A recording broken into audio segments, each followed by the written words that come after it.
Muy buenos días, amigas y amigos que nos acompañan, compañeros de la mesa, señor ministro, Andrea, diputada Mora, don Eric, compañera de Masterlex.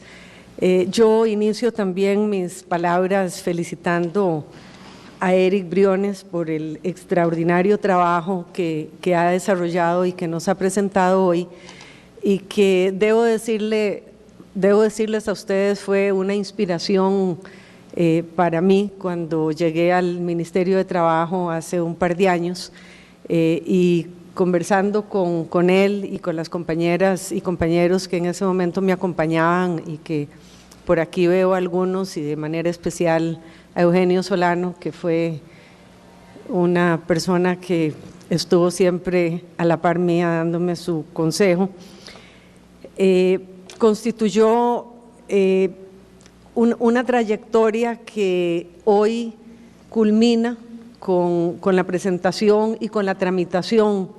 de este proyecto de ley que, como ustedes saben, ya ha llegado a su etapa de plenario, y que esperaríamos con el apoyo de una gran mayoría de los diputados y con el convencimiento a algunos que todavía no están muy convencidos de que esto sea una realidad a la brevedad posible. Cuando iniciamos los trabajos para fortalecer la inspección,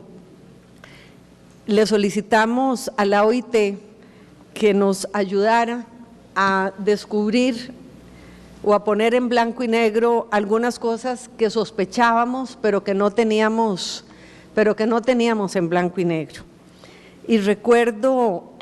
en primer lugar, el estudio de una muestra de sentencias del periodo 2005 al 2009 que efectuó el doctor Alexander Godínez, que hoy nos acompaña y con quien también trabajamos arduamente en este proyecto sobre la inspección, que nos indicaba que las multas que se daban o que se hacían en razón de juicios laborales realmente no correspondían a la gravedad de la situación. Por una parte, teníamos que en el 53% de los casos la multa había sido baja, había sido en un 80%, no superaba los 3 salarios base. Y por otra parte, la media de las multas, por lo general, no llegaban a su fin. O sea, no se estaban dando los resultados en sede judicial que estábamos esperando o que el país esperaba. Y eso es muy comprensible, y yo aquí también me siento muy complacida de ver a quien fuera mi compañero en la Defensoría de los Habitantes, Rolando Vega, quien sé que desde el Poder Judicial y especialmente desde la Sala Segunda hizo grandes esfuerzos porque esas sentencias judiciales realmente fueran acordes a la justicia laboral que este país necesitaba. Pero bueno, lo cierto es que el estudio nos daba resultados poco satisfactorios en lo que estaba sucediendo a nivel de Poder Judicial. Menos del 20% de los casos tramitados por el Ministerio en los tribunales de trabajo lograban una sentencia a favor de los trabajadores, y un porcentaje muy pequeño lograba que se hicieran conciliaciones. Pero además de eso, y como todos también sabemos, el magistrado Aguirre y los compañeros de la Sala Segunda nos indicaban que el promedio de duración de los juicios laborales andaba alrededor de 8 o 10 años de tramitación. Todo eso nos impulsó a seguir el consejo de Eric y de los compañeros de la Inspección Laboral, de don Rodrigo, a quien también veo por aquí, para lograr una mayor incidencia a través de mecanismos no necesariamente judiciales, sino más bien de carácter administrativo, que nos permitieran que la justicia laboral fuera no solamente más pronta y más cumplida, sino que también retribuyera e hiciera fuera para los trabajadores lo más efectiva posible. En nuestro país, como ya lo decía anteriormente el señor ministro, el porcentaje de informalidad es altísimo. Y ese porcentaje de informalidad que más o menos se sitúa en el 40% de la población ocupada con empleo informal, percibe menos de un salario mínimo. Nos llevó también a desarrollar una campaña sobre el respeto al salario mínimo. Y aquí ya lo decía el ministro y lo decía la diputada Mora. Con 90 inspectores, que en ese momento creo que teníamos también nosotros, era absolutamente imposible cubrir el territorio nacional, pero también era imposible pretender la tutela de alrededor de 74 infracciones laborales que son las que están contempladas en el formulario de la inspección. Y ahora hace un ratito le preguntaba a Eric si todavía existía ese formulario de 74 infracciones laborales. Y cuando uno se pone a pensar que no hay una jerarquización de las infracciones laborales o no hay una jerarquización de lo que es más importante que otra cosa, nos damos cuenta que es absolutamente imposible desarrollar el trabajo y atacar aquellos asuntos que son mayormente importantes y sobre todo que lesionan de una manera más fuerte, en este caso, a los trabajadores.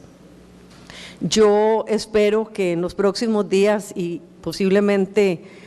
cuando se tenga que hacer también el reglamento a esta ley, que espero que muy pronto se pueda hacer, se pueda lograr por la vía del reglamento algo que ya habíamos iniciado con el doctor Godínez, y era establecer algún tipo de jerarquía formal, porque si bien cualquier infracción laboral es importante, hay unas que son más importantes que otras, y no es posible que la falta de un botiquín o la falta de una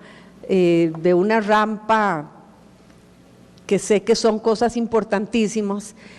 tenga el mismo peso en la infraccionalidad que tiene el no respetar el salario mínimo. Por eso nos atrevimos, y yo aquí tengo que hacer un gran reconocimiento a la inspección y a los compañeros de la inspección durante la época en que me tocó ser ministra, porque de una manera casi empírica, casi sin respaldo jurídico, nos arriesgamos a que los inspectores, y aquí Walter se sonríe porque sabe las penurias que pasamos para convencer a la gente de que la tutela del salario mínimo tenía que convertirse para nosotros en el aspecto más importante de los que teníamos que tutelar, por lo menos durante el periodo en que nos tocó fungir en el Ministerio de Trabajo. Yo creo que parte de lo que nos movió y parte de lo que nos motivó a desarrollar este trabajo conjunto con la diputada Patricia Mora y basados en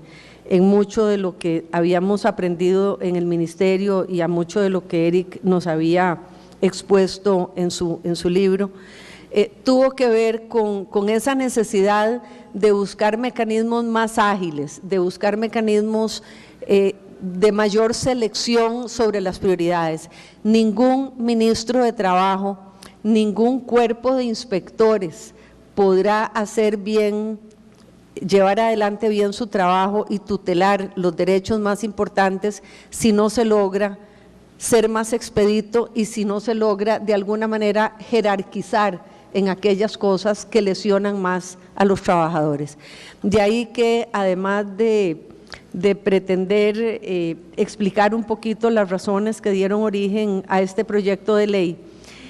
Yo espero confiada en que podamos seguir trabajando con usted, señor ministro, en el desarrollo de los instrumentos reglamentarios que permitan que el grupo tan pequeño de inspectores del Ministerio de Trabajo pueda continuar haciendo su labor de una manera más expedita con los pocos recursos con los que cuentan, porque yo soy testigo de compañeras y compañeros que iban a hacer su inspección a pie, de compañeras y compañeros que se veían muchas veces tentados a ofrecimientos de patronos para que los llevaran a hacer la inspección en vehículos de las empresas. Soy testigo de unidades en donde solamente había una persona y cada vez que tenían que salir a hacer una inspección, la oficina se quedaba sola. Y puede uno hacer muchas leyes y aquí estar sentado elucubrando y buscando comas y puntos para perfeccionar un proyecto de ley, pero si las condiciones materiales no existen en un ministerio, es prácticamente imposible lograr que el brazo más importante que tiene un Ministerio de Trabajo, que es la inspección, pueda llevar adelante su trabajo. Para mí, y estoy segura que para Patricia Mora también, porque lo hemos conversado muchas veces, el tema del salario mínimo se ha vuelto, el tema del cumplimiento en materia de salario mínimo se ha vuelto prácticamente una obsesión. Y nos habíamos prometido que si esta cosa se nos trababa de alguna manera, íbamos a continuar con un proyecto que, aunque fuera únicamente para resolver el tema del salario mínimo, lo íbamos a hacer. Hemos logrado que en el proyecto se incorporara una sanción mucho más fuerte para la infracción cuando sucede salario mínimo, y yo espero que eso prospere, porque para el empresario que cumple, para el empresario formal que paga salario mínimo, que cumple con todas sus obligaciones de Caja Costarricense, del Seguro Social, de aguinaldo, de vacaciones, etcétera, un proyecto de estos no debería ser una amenaza. Muy por el contrario, un proyecto de esta naturaleza tiene que ser visto por el empresariado formal como una ayuda para eliminar la competencia desleal, para eliminar a todos aquellos que por no cumplir con sus obligaciones laborales logran producir en condiciones de menores costos. Y por eso obviamente hemos trabajado también mucho con los sectores formales para que comprendan que un proyecto de esta naturaleza no debe ser visto como una amenaza para el sector formal. Y por eso yo espero, para quienes estén aquí de parte de las cámaras formales y para los que estaremos conversando, que ya hemos conversado en los próximos días, terminen de convencerse de que la única manera de que salgamos adelante con la infracción laboral que existe en este país es trabajando conjuntamente, como lo hemos hecho aquí en la Asamblea Legislativa, partidos políticos de diferente orientación. ¿En qué consiste el proyecto que estamos presentando o cuáles son los principales cambios? En primer lugar, se está creando un tribunal administrativo. Y alguna gente me ha preguntado por qué crear un tribunal administrativo si acabamos de aprobar el Código Procesal Laboral. Bueno, es absolutamente importante tener mecanismos de carácter administrativo, no solamente más expeditos, sino que también le permitan tanto al empresario como al trabajador tener mecanismos de apelación mucho más ágiles y también mucho más baratos cuando se requiere ir a hacer apelaciones y no tener que ir al estrado judicial para hacerlo. Ese órgano o ese tribunal administrativo que estará adscrito al Ministerio de Trabajo y Seguridad Social como un órgano de desconcentración máxima, estará conformado por 3 miembros propietarios y 3 miembros suplentes de nombramiento del Consejo de Gobierno. Nombramiento del Consejo de Gobierno que fue una de las solicitudes que se nos hizo por parte de algunos de los empresarios privados que consideraban que un tribunal de esta naturaleza debía ser un órgano formal y nombrado por el Consejo de Gobierno. Pero también se trata de un tribunal de gente muy especializada, de gente no solamente preparada en el campo del derecho, sino también en el campo de los riesgos del trabajo y de la seguridad social. Y no me cabe a mí la menor duda de que, aunque algunas personas aquí han señalado que eso puede constituir un costo más grande para las finanzas del Ministerio de Trabajo, yo debo reconocer en el actual ministro su apoyo a que, a pesar del costo que esto pueda significar para el ministerio, él ha sido desde el momento en que llegó ha constituido un fuerte apoyo para la constitución de este tribunal, como también debo reconocer lo fue el anterior ministro Morales. Pero además el proyecto lo que pretende es fortalecer las competencias de los inspectores de trabajo, dándoles las posibilidades de una mayor injerencia a la hora de hacer su trabajo, de poder desarrollar mecanismos como actas de notificación de infracciones, en donde además quede claro quiénes son aquellos infractores reiterados, aquellos infractores que repiten su infracción y que consecuentemente no pueden ser valorados o no pueden ser castigados de la misma forma que de quien por primera vez incurre en una infracción. En muchos países, y un día de estos en una de las discusiones que teníamos en la comisión, uno de los diputados que se opone al proyecto nos decía que cómo se nos ocurría hacer una cosa de esas, que en los países desarrollados, especialmente en los países nórdicos, no sucedían estas cosas y las infracciones laborales no se daban porque lo que existía era una cultura de cumplimiento propia de la cultura general. Bueno, nos fuimos a la literatura sobre aspectos laborales, y en los países nórdicos no solamente existen estas actas, sino que los infractores son publicitados, como hoy son publicitados los infractores o aquellas personas que están morosas en la Caja Costarricense del Seguro Social. Ojalá llegara el día en que nuestra cultura política y nuestra cultura de cumplimiento bastara para que no fuera necesario recurrir a instrumentos coercitivos, pero lo cierto es que en este momento no los tenemos y consecuentemente tenemos que fortalecerlos. Debo decir que otro de los temas sobre los que se habló mucho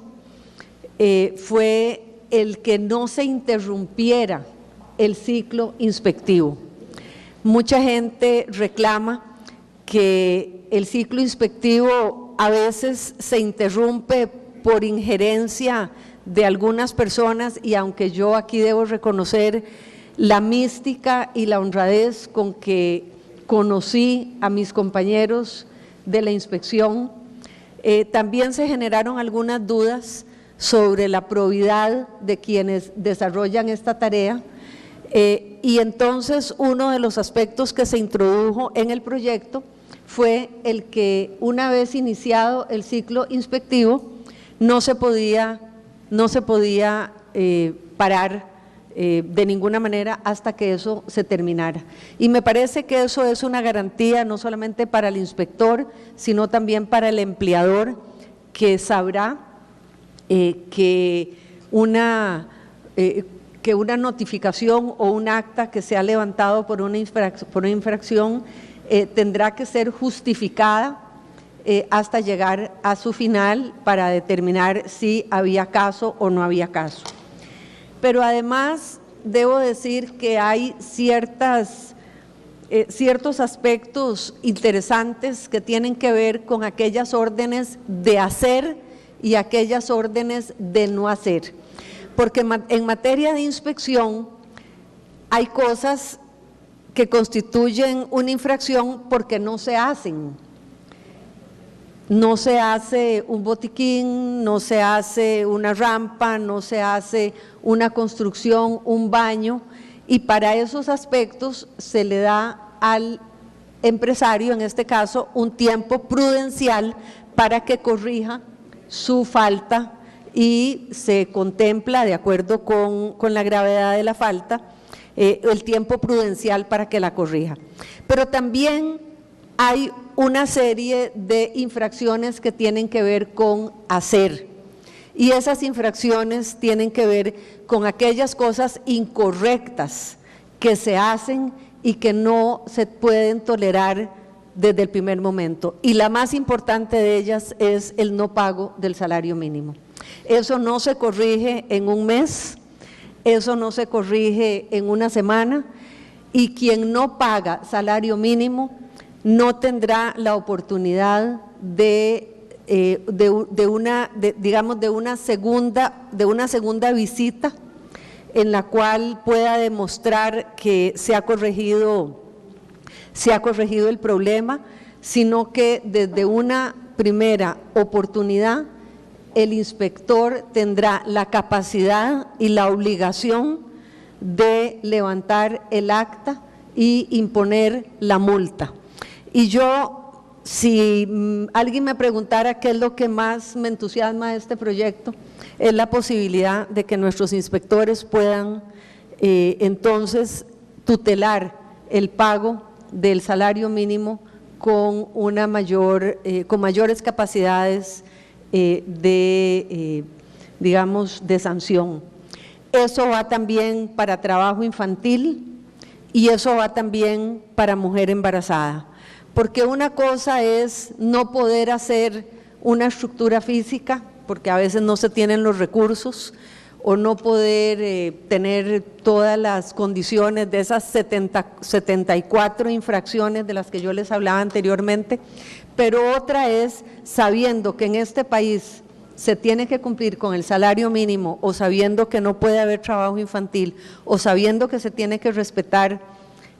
a la mujer embarazada. El empresario grande o pequeño que lo siga haciendo va a ser multado desde el primer momento. Y yo creo que sabiendo todos cuáles son las reglas del juego, pues cada quien tendrá que asumir las consecuencias de pretender trabajar en este tipo de condiciones. Vamos a procurar, por supuesto, establecer, o de hecho hemos procurado establecer en el proyecto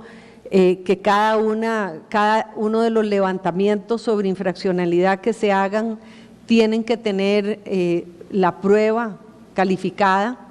No se trata, y esto los inspectores lo saben por experiencia, aunque la ley no lo dijera, es necesario que la prueba esté totalmente calificada, esté totalmente demostrada. He sentido alguna aprensión del sector empresarial porque en el proyecto se establece que si no se le permite a un inspector ingresar a un centro de trabajo, se puede recurrir a la fuerza pública, y yo les he dicho reiteradamente que eso no es nuevo, que los inspectores tienen fe de fuerza pública, o fe de ¿cómo es que se llama esa cosa? De policía, o en fin, fe pública. De manera que eso no es nuevo, y lo digo por si aquí hay alguien de las personas que se me han acercado preocupados porque en el proyecto se contemplen ese tipo de cosas. En fin, en términos muy generales y en una explicación muy somera, estaremos nosotros dándoles, para quienes estén interesados, un resumen de lo que hasta el momento hemos logrado llevar a nivel de plenario. Como les decía anteriormente la diputada Mora, esto no va a ser fácil. Desgraciadamente el reglamento legislativo permite que un solo diputado bloquee a través de mociones cualquier proyecto de ley, y ya estamos informados de 120 mociones que se estarán poniendo para tratar de que aquí se cambien cosas. Sin embargo, tengo todo el optimismo de que especialmente las cámaras empresariales comprendan que esto, como les decía al principio, no es solamente un proyecto de protección para los trabajadores costarricenses de la empresa privada, que constituyen el 85% de la población trabajadora de este país, sino también que constituyen una defensa ante la competencia desleal de la cual también el ministro nos hablaba al principio. Yo no quisiera terminar estas palabras sin antes decir o también recordar algo que Andrea señaló y que Patricia recalcó también, y es la posibilidad que tenemos los costarricenses de ponernos de acuerdo. En esta Asamblea Legislativa hay 9 fracciones parlamentarias. Hay 9 fracciones parlamentarias que hemos logrado ponernos de acuerdo en cosas tan importantes como el Código Procesal Laboral, que después de 15 años, Rolando, por ahí, más o menos, anduvo dando vueltas, que nos llevó a la OIT a justificar una y otra vez del por qué Costa Rica no tenía todavía un Código Procesal Laboral, y como eso, algunos otros proyectos especialmente importantes que hemos estado manejando en los últimos días. A mí no me cabe la menor duda de que, como lo decía Patricia, este es un país especial, es un país que, a pesar de sus problemas, de sus divergencias, de sus reclamos diarios, tiene la capacidad de diálogo, tiene la capacidad de tener en sus estructuras formales e informales gente que pone por encima de sus banderías políticas el interés de Costa Rica y el interés de nuestro país. Desde ese punto de vista, yo les agradezco a todos ustedes, no solamente el que estén hoy aquí presentes, sino el apoyo que puedan brindarnos durante la tramitación de este proyecto y sobre todo en la fase difícil que va a ser poder tramitar esto durante el plenario. Yo quisiera hacerle un reconocimiento al ministro por haber impulsado el que este proyecto se incluyera en sesiones extraordinarias. No había sido fácil que anteriormente el gobierno se incluyera este proyecto en ese periodo en el cual es el Poder Ejecutivo el que tiene la iniciativa de ley, y sin embargo durante este mes así ha sido posible. Ojalá lleguemos a finales de agosto con este proyecto, por lo menos en primer debate. No sé si va a ser fácil o no, pero de no ser así, esperaríamos poder tener los mecanismos que la Asamblea Legislativa prevé para alterar el orden del día y poder tener este proyecto aprobado a la mayor brevedad posible. Muchísimas gracias a todos ustedes por habernos acompañado. Muchas gracias, Eric, por haber sido una inspiración en este proyecto. Muchas gracias, Patricia, porque para mí ha sido una experiencia extraordinaria el haber podido encontrarme con una compañera de hace muchos años en otros trabajos y en la universidad, y tener la impresión de que estamos desde diferentes trincheras teniendo mucho más coincidencias que diferencias, porque no me cabe la menor duda de que en materia laboral son más las coincidencias que las diferencias que tenemos. Andrea, muchísimas gracias por expresar y por representar aquí el pensamiento de Antonio. Señor ministro, también para usted y para los compañeros que en todo momento nos han acompañado, Renzo, Sofía, Tonatiu, ¿dónde está? Aleida. Gracias, porque fueron horas y horas interminables de discusiones para poder plasmar este proyecto que les estamos presentando hoy. Con esto doy por finalizado, creo, la presentación de este proyecto y pues obviamente muchísimas gracias de nuevo por habernos acompañado.